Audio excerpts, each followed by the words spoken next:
Okay, this is a really, really interesting video. Let me name this How to Have an Argument. I'm exchanging emails with somebody because we're discussing how you can actually find out what a solution is. And briefly, if I can recall, this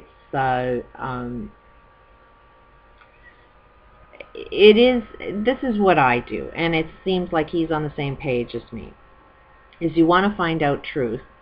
And I've gone, before I started this channel, going to push my opinions on other videos that I've seen people putting out there, and that it's truth. And when my opinion ends up being different than somebody else's opinion, then we get into the name calling and bullshit, and you get nowhere. So that's why I started a channel, because it's like I want my opinions to be heard and discussed. That's why I don't edit, I don't censor anybody's opinions. The next thing is that you got to put out there one wild thought. What is your belief that you happen to believe in?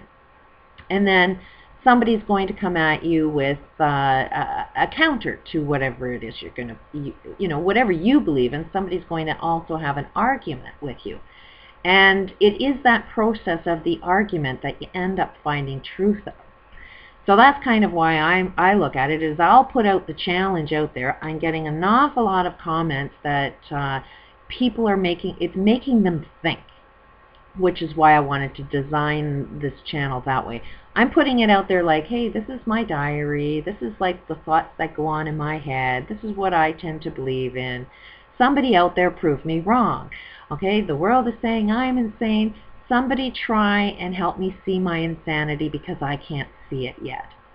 So I put out, a wild statement looking for that disagreement, because as soon as I start having that conversation, and you know your shit, it's not the name calling. The name calling, as soon as you do any name calling, you told me right away you don't know nothing, because you have nothing to back your stuff up with. It's like, prove your point, back your point up with something else that makes you believe in something, so that you can have like a debate. You have your opinion, somebody else has their opinion. You have to agree to hang into the conversation with another point. And the other thing that I find really, really helpful, be the first one to say you're crazy. As soon as you say you're crazy, nobody else can call you crazy. That's why nobody really says too much about it, because it's like, I've already said it. What else can you say? Somebody wants to call me stupid, I'll say I'm stupid. I will say that. But then I'll come back and, can you prove it? And then just that, negative comment towards me, if I don't get offended by it, and I'm the first one. I've diffused my emotions by being the first one to say it. So when somebody comes at me and says something, I'm not going to be emotionally involved in it, because I've already agreed. It's the fight that gets your emotions going. But as soon as you let go of your emotional state, by you being the first one to say it, then when it comes at you, it doesn't feel so much like an attack, and you can be calm and rational and say, okay, I agree with you. Can you prove it though? And then that goes into the conversation. Now, that made me forget everything that was in your last email. Okay, the difference between right and wrong. I am saying that everything is both right and wrong at the same time. And the reason why everything is right and wrong at the same time is because we are creators. We create everything. So everything that we do create, we'll always, always, always find science, evidence to back up what you want to prove to be right. So if I'm in a conversation and I make a statement of something that I believe in, I will always, always, always be able to back up anything that I got to say. I'm not just, throwing out bullshit. I've actually done my research to the point where I'm confident enough to make my point of view, because I have information to back it up. So ultimately, if my challenger that can be my equal in a conversation that ends up finding out what is truth, that person will be in agreement to hang into the conversation. They will not be offended by anything that I've got to say, just like I won't be offended by anything they've got to say. You both have to agree that you're right, and you both have to agree you're wrong. You're just out to find the end result with it. And you always have to agree that there's always going to be everything to back up your statement. But at the end of the day, what it will always boil down to is, why do you want to believe in that? Play that game out, and what is the end result?